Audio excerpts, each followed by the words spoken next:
라스트 빅딜 함께 하시죠. 오늘 시장 안에서 주목받았던 종목들 체크해보고요. 종가 매수 OX 확인해보는 시간입니다. 네. 자, 오늘도 종목 이야기 나눠보도록 할 텐데요. 일단 대한항공부터 오늘 짚어보도록 하겠습니다.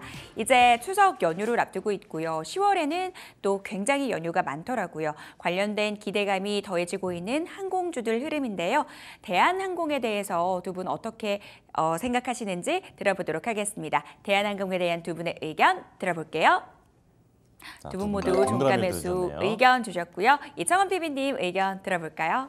지금 항공은 결국에는 크게 두 가지입니다. 여객 그리고 화물 이 두 가지 모두가 다 전반적으로 실적이 개선이 되는 상황이라면 굳이 항공주를 부정적으로 볼 필요가 없는데 최근에 나온 리포트 어제 겁니다. 하나증권에서 나온 건데 제가 지금 모니터에 띄워놨는데요. 네. 인천공항 기준으로 여객 수송 실적은 회색 막대 그래프입니다. 계속해서 올라가고 있고 화물 같은 경우에는 2020년, 21년 이때 코로나19에 따른 변화가 있었지만 사실상 큰 변화가 없다. 즉 줄어든 물량 자체가 없습니다. 덕분에 우리가 항공주들 같은 경우에는 주가가 크게 오를 수 있을 만한 여건이 형성되고 있는 상황에서 원달러 환율이 지금 내려가죠. 그리고 국제 유가도 떨어지죠. 3분기 기준으로 실적에 대한 기대감이 조금 더 커질 만한 그런 시점이 저는 충분히 되었다고 봅니다. 덕분에 FSC 그리고 LCC 모두 다 흐름 자체를 개선시킬 수 있을 만한 그런 여건을 보이고 있고 FSC 중에서는 역시나 탑이라고 할 수 있는 대한항공 같은 경우에는 이러한 여객 수송에 대한 실적, 화물 운송 그 모든 것이 탄탄하게 이어진다는 점에서 우리가 좋게 봐도 괜찮지 않을까 그리 보여집니다. 네. 참고로 공항철도를 이렇게 이용하는 분이시라면 네. 아마 많이 느낄 겁니다. 지금 공항에 진짜 사람들 바글바글합니다. 뭐 저는 애당초 사는 곳이 그곳이라서 그런지는 모르겠는데 네. 정말 사람들이 많아요. 그리고 이번 주 이제 다음 주 추석이 있죠. 자리가 없을 것 같습니다. 그 정도로 여객 수송은 앞으로 더 늘어날 것 같고 이러한 흐름은 10월 첫날 첫째 주까지도 이어질 것이다라고 하는 점. 그러면 그 모든 것들이 3분기에 이런 항공주들에 대한 실적에 묻어나지 않을까라고 생각이 된다는 점에서 대한항공은 우리가 지금부터 조금 긍정적으로 지켜보자 그런 이야기 전해드리도록 하겠습니다. 네, 대한항공 이제는 들어갈 때가 된 것 같다 이렇게 말씀을 해주셨습니다. 자, 다음 종목은 한농화성 알아볼 텐데요. 전고체 배터리 관련주죠. 자, 두 분의 의견 들어보겠습니다. 여기서는 엇갈리네요. 자, 이번엔 최진욱 본부장님 의견 들어볼게요. 네, 일단 이제 한농화성 같은 경우는 전고체 배터리 쪽에 대한 모멘텀이 여전히 저는 좀 유효하다고 보고 있는 상황이고요.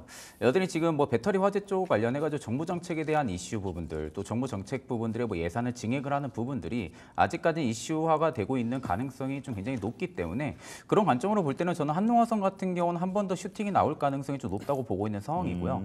이미 뭐 PBR 밴드나 뭐 PER 밴드로만 놓고 봐도 그렇게까지 고평가 영역까지 올라와 있는 구간들은 아닙니다. 지금의 좀 어느 정도 적정 가격을 조금씩 유지해주고 있다라고 볼 수가 있는 부분들이고 그러면 결국 지금 시장에서 모멘텀 부분들이 아직 훼손이 되지가 않았다고 하게 되면은 추가적인 슈팅 영역이 충분히 가능하다라고 보고 있는 상황이고요. 일단 주요 거래처 같은 경우도 뭐 LG화학이라든지 뭐 캠트로닉스 그리고 이제 뭐 400여 개의 좀 거래처들 다양한 거래처들을 좀 많이 가지고 있는 기업이다 보니까 네. 안정적인 실적 성장까지도 충분히 동반이 될 수가 있다라는 관점으로 볼 때는 저는 뭐 종가 벤팅으로도 충분히 매수 관점 가능하다라고 의견을 드리겠습니다. 네, 전고체 배터리 모멘텀 아직 살아있다. 죄송합니다. 말씀해 주셨고요. 자, 이창원 PB님은 X를 드셨네요. 네.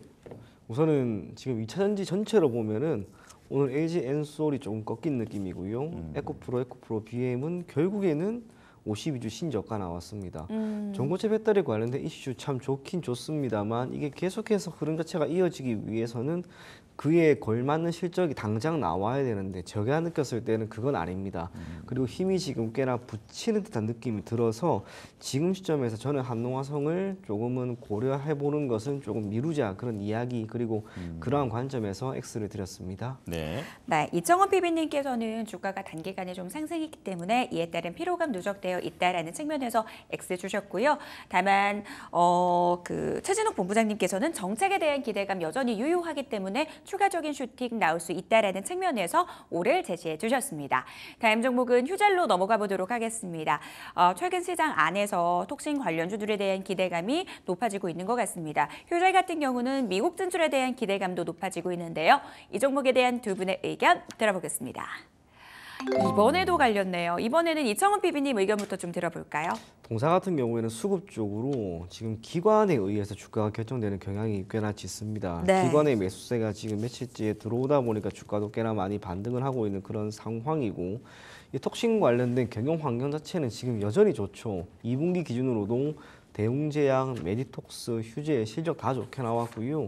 그러한 가운데 추후에 세계 3대 시장이라고 할 수 있는 미국, 유럽, 중국 여기에 우선적으로 진출을 하고 있는 휴젤의 주가 그리고 실적에 대한 기대감이 세 가지 기업 중에서는 저는 가장 크지 않을까라고 보고 있습니다. 거기에 미국 같은 경우에는 톡신 같은 경우 고제품 혹은 비용이 고비용 제품을 시장에 공급하는 것이 아니라 우리나라 같은 경우에는 중저가입니다.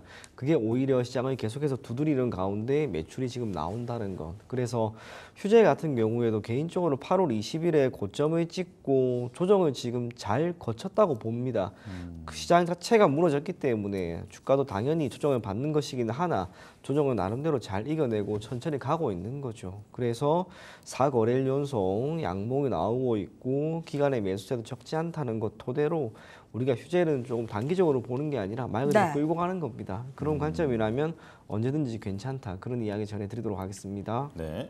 중장기적인 투자의 관점에서 말씀 주셨습니다. 보톡스 3대장 중에 가장 실적 기대감 높은 기업이다라고 말씀 주셨는데요. 최진욱 본부장님 S 주셨네요. 네, 일단 뭐 휴재의 외형 성장이나 실적 성장에 뭐 X를 드린 부분들은 아니고요. 네. 뭐 아직까지는 매수 타점이 아니라고 좀 개인적으로 생각을 하고 있는 상황입니다. 물론 이제 뭐 앞으로 북미 시장이라든지 중국 쪽에 대한 매출 회복, 또 호주에 대한 뭐 직접 판매 이 증가 부분들이 결국 휴재의 좀 외형 성장을 계속해서 견인을 시켜줄 가능성이 굉장히 높다고 보고 있지만 결국 지금 주가가 바닥을 잡고 올라오는 부분들이 이제 기간의 매수세로 인해서 좀 올라와주고 있는데 이 매수폭이 그렇게 상당히 강하지가 않다라고 보고 있는 상황이거든요. 그럼 일단 안정적으로 접근을 하기 위해서는 저는 오히려 26만 원 선을 휴재를 좀 넘어서면서 좀 강한 거래량이 실리면서 좀 돌파를 해준다라고 하게 되면은 그 시점부터가 저는 일단 돌파 매매 관점으로 좀 매수 관점이 가능하다고 보고 있는 상황이고 아직까지는 이 조정 단계가 끝났다라고 보고 있는 상황들은 아니기 때문에 오히려 종가 베팅으로는 아직은 조금 더 기다려야 되지 않을까 그렇게 말씀을 드리겠습니다. 네, 휴재 모멘텀에 대해서는 두 분 다 동의하시지만 매수 타점에 대해서는 이견이 있었다. 이렇게 이해하시면 되겠습니다. 자, 다음은 묵직한 종목 보겠습니다. SK 하이닉스인데요. 자, 바로 의견 여쭤볼게요. 두 분의 종가 매수 의견 들어주세요. 자, 바로 여기서도 엇갈렸습니다. 이번엔 최진욱 본부장님 네. 의견 들려주실까요? 일단 이제 SK 하이닉스도 마찬가지고 삼성전자도 마찬가지입니다. 최근에 좀 반도체주들의 좀 과도한 낙폭이 오히려 저는 기술적 반등의 유효 구간이라고 좀 생각을 하고 있는 상황이고요. 특히 이제 엔비디아의 좀 방향성에 대한 여부가 일단 국내 증시 쪽에서도 계속 좀 영향을 주고 있는 모습인데 최근에 좀 리포트들도 놓고 보면 증권사들이 지금 목표가를 계속 좀 하향을 하고 있는 상황입니다. 보통 이렇게 목표가를 하향한다고 하게 되면은 삼성전자도 마찬가지고 SK 하이닉스도 마찬가지고 눈높이가 좀 다운그레이가 될 가능성이 높겠죠. 눈높이가 다운그레이가 된 상황에서 지금 SK하이닉스 같은 경우 디램 점유율이 계속 올라와주고 있는 상황입니다. 그렇기 때문에 3분기 실적까지도 굉장히 잘 나올 가능성이 높거든요. 그럼 눈높이가 낮은 부분들이 있어서 실적 성장에 대한 데이터가 잘 나온다고 하게 되면은 오히려 단기적인 주가 반등 기조는 충분히 나와줄 가능성이 높기 때문에 반도체주들은 지금 아니면은 또 다시 언제 또 매수를 할 수 있을까라는 관점으로 볼 때는 저는 오히려 종가 베팅으로 충분히 가능한 구간이라고 보고 있는 상황입니다. 네, 지금이 들어갈 때다. 이렇게 말씀해 주셨고요. 자, 이청원 PB님께서는 X를 드셨네요. 네, 저는 이유는 몇 가지가 되는데요. 첫 번째로는 우선은 시장보다 민감하게 하락하고 있는 종목이 지금 SK 하이닉스죠. 코스피 기준으로 8월에 저가, 이번에 충격이 있을 때 그 저가를 깨진 않았는데 SK 하이닉스 그리고 삼성전자는 8월 기준으로 나타났던 그 저가를 둘 다 밀어버렸습니다. 그만큼 시장이 하락하는 가운데 충격이 더 컸다라고 하는 것. 그렇다면 힘이 상대적으로 약하다고 우리가 볼 필요가 있지 않을까라고 하는 것이 첫 번째 이유고요. 또 하나는 AI 시장의 계속해서 성장에 따른 뭐 HBM 시장 수요 확대 그 모든 건 괜찮습니다만 연초부터 시작을 해서 분기 기준으로 D램과 낸드 쪽이 10에서 15% 정도 가격 인상이 연이어서 나왔는데 이게 지금 3분기에는 조금 꺾였다는 거죠. 네. AI 시장에 대한 인프라 투자 또 캐펙스 그리고 실적, 빅테크 기업들에 의해서 이게 나오긴 나올 것으로 보여지나 만약에 올 하반기에도 지금 시장에서 지적하고 있는 것처럼 여기에서 실적이 빠르게 개선이 되지 않는다면 의외로 반도체 같은 경우에는 연초에 보였던 주가 상승을 거의 다 반납할 수도 있다라는 그런 전망까지 나오고 있습니다. 불안한 거죠. 지금 상대적으로 잘 가고 있는 섹터 사실 눈에 크게 없습니다만 그렇기 때문에 더욱 불안합니다. 그러면 우리가 지금 시점에서 이렇게 상대적으로 민감하게 움직이는 SK 하이닉스를 내가 지금 당장 내일 편입을 할까 그런 생각보다는 조금 더 관망을 해보자라고 하는 차원, 그런 차원에서 저는 X 의견을 드렸습니다. 네. 바로 이어서 삼성증권에 대해서 이야기 나눠보도록 하겠습니다. 밸류업 관련 기대감, 관련주들의 상승을 이끌고 있는데요. 삼성증권에 대한 두 분의 의견 들어보겠습니다. 두 분 모두 종가 매수 의견 주셨는데요. 이청훈 PB님 의견부터 들어볼게요.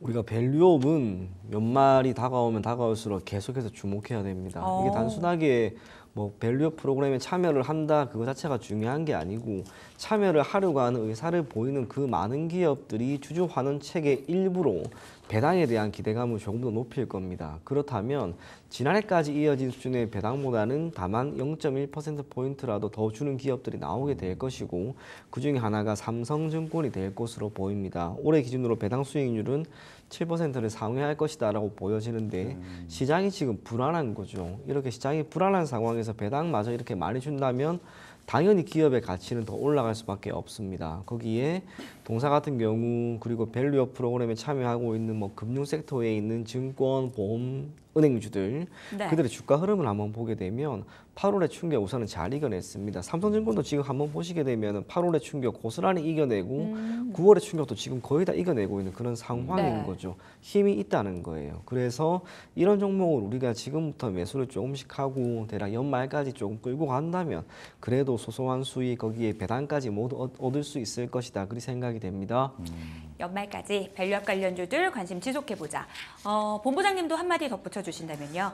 일단 이제 부동산 PF에 대한 영향은 물론 있긴 하겠지만 점진적인 좀 고객수 증가가 좀 나타나고 있는 기업 중에 하나이기도 하고요. 그만큼 이제 브로커리지 쪽에 대한 수익성이 충분히 개선이 될 여지가 있다라고 보고 있는 상황입니다. 특히 이제 밸류업 프로그램 쪽에 이제 증권사들 같은 경우가 충분히 지금 긍정적인 주가 흐름들이 계속 좀 나와주고 있는 상황이다 보니까 오히려 지금의 시세가 한 번 더 분출이 될 가능성은 높다고 보고 있는 상황이고요. 최근 개인들의 매도세가 좀 도드라지게 나타나고 있는 모습인데 이 매도세를 오히려 지금 기관이나 뭐 외국인 투신, 연기금 할 것 없이 메이저 측에서 계속 받아주고 있는 양상입니다. 그렇기 때문에 메이저들의 수급이 좀 큰 폭으로 나가는 모습들이 포착이 되지 않는다라고 하게 되면은 저는 긍정적인 좀 주가 흐름들이 연속적으로 좀 나와줄 가능성이 좀 높다라는 관점으로 좀 말씀해드리고요.